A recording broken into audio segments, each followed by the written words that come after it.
Bonjour à toi, fan de chenin. Aujourd'hui, nous vous emmenons au cœur du village de Brissac-Loire-Aubance, au domaine de Bablu, où la famille Davio exploite ses terres depuis 1546. Bonjour Antoine, peux-tu te présenter en quelques mots? Donc, je m'appelle Antoine Davio, j'ai 32 ans, je suis le fils de Christophe Davio, qui est l'actuel propriétaire du domaine de Bablut. Voilà, c'est moi qui suis. J'ai pour projet de reprendre le domaine à la suite de mon père et qui l'a repris de son grand-père, etc. Quel a été ton parcours avant d'arriver ici? Moi, à la base, je n'étais pas destiné à faire du vin, du moins, c'était pas mon projet professionnel. J'ai fait des études de droit. Moi, je suis titulaire d'un master en droit du travail et protection sociale. Et en 2018, j'ai choisi de revenir au domaine. Voilà, j'ai complètement fait un virage. Et j'ai fait un BPREA au lycée Edgar Pisani à Montreuil-Bellay. Puis quelques expériences viticoles et agricoles de vinif à Château-Yquem-Sauternes, domaine Pierre-Husseglio, Châteauneuf-du-Pape et Clos Marguerite en Nouvelle-Zélande.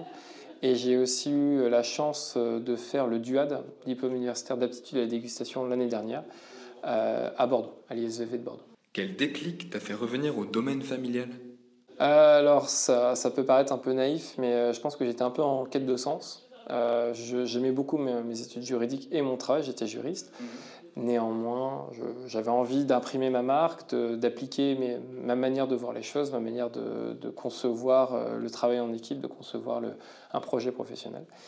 Et le domaine était très porteur de sens déjà de base, et je me suis dit que là, j'allais pouvoir essayer d'accompagner au mieux, de continuer le travail de mon père en apportant ma pierre à l'édifice et en essayant de faire vivre cette équipe, ses appellations et notre travail.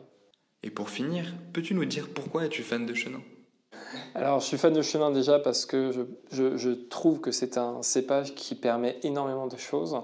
Moi, je parle souvent de beaucoup de choses comme j'utilise l'image du piano et je trouve que le chenin est un cépage à gamme multiple et complexe. Donc, on peut faire beaucoup de choses. C'est là où la personne, le vinificateur, la vinificatrice, peut exprimer ce qu'il a envie d'exprimer, peut exprimer son terroir, peut exprimer sa vinification, son travail et aussi bien sûr l'amour de son produit. Donc je trouve qu'on a tout à gagner à être fan de chenin.